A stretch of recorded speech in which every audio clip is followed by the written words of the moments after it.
Hey, this is Sam with Homeschool. I'm so stoked right now.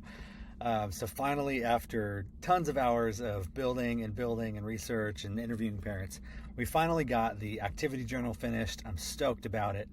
It's something that you guys will be able to use to track your homeschooling activities, make sure that you guys are keeping up with your state requirements and your goals.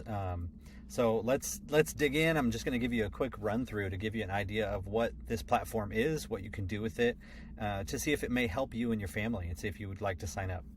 So within your activity journal, there's a few different views that you can look at just to see the things that are important to you. So we'll start here with your stats page, and you have your quick stats here. These are going to show things like your core hours, the time per day average, your attendance, kind of the stats that you might want to just see at a quick glance. And you can scroll down and see your subjects and how much time you have spent in each subject for the child you're looking at the moment and for the academic year you're looking at, and what balance you have for those subjects. So it looks like we haven't done a whole lot of math. We need to maybe bump that up a little bit to have a better balance. Maybe we could back off on reading, things like that, just to help you keep a balance throughout your school year. This will switch depending on the child that you're looking at, so we can switch children here and it will recalculate based off that child's activity.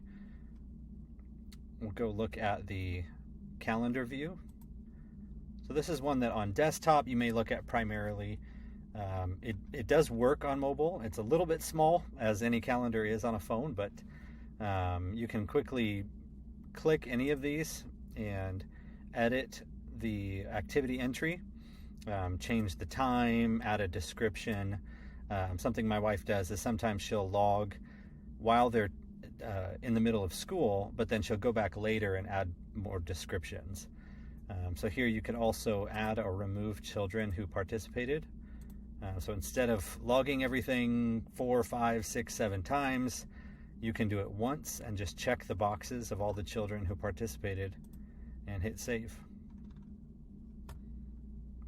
On your list view, you get to see a little bit more detail here.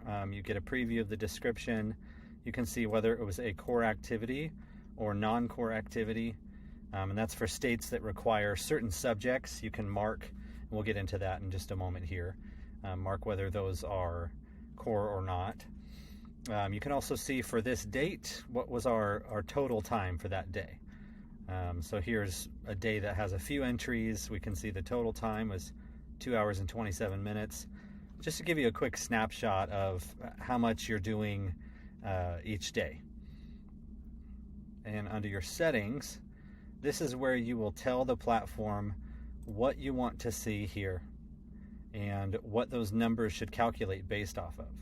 So we'll set some defaults for you to get started, but this is where you'll manage everything and really customize it to make it your activity journal.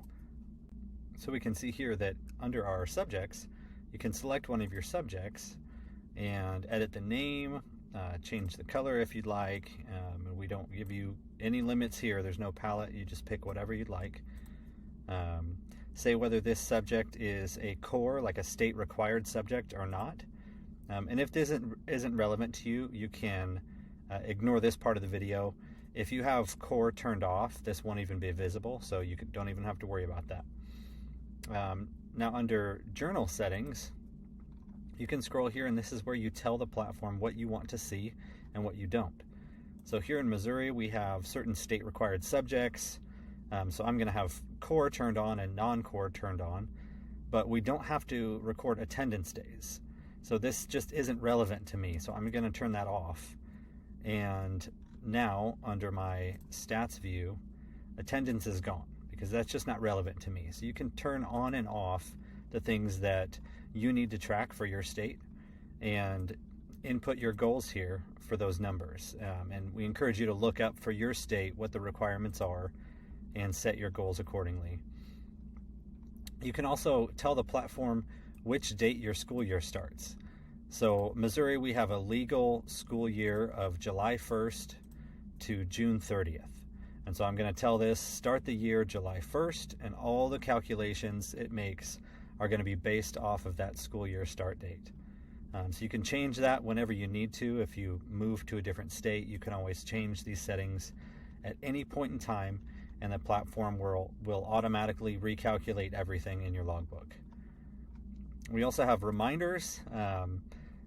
It kind of sucks to forget this stuff, so you can really easily set which days you want to be reminded to fill out your logbook. I was actually kind of surprised, but my wife has Sundays set, and it makes sense. She counts our Bible time as our non-core hours. So she counts Bible study on Sunday mornings, and so she wants to be reminded on Sundays as well. But you may want to just be reminded every weekday at a certain time to go in real quick, add your activity journal entries, and be done for the day.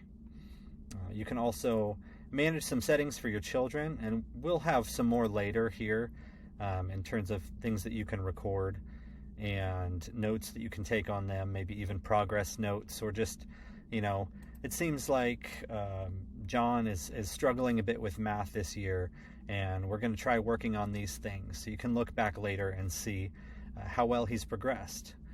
So hopefully that's helpful and gives you a quick overview of what you can do with this. And we hope it is a huge blessing to your family.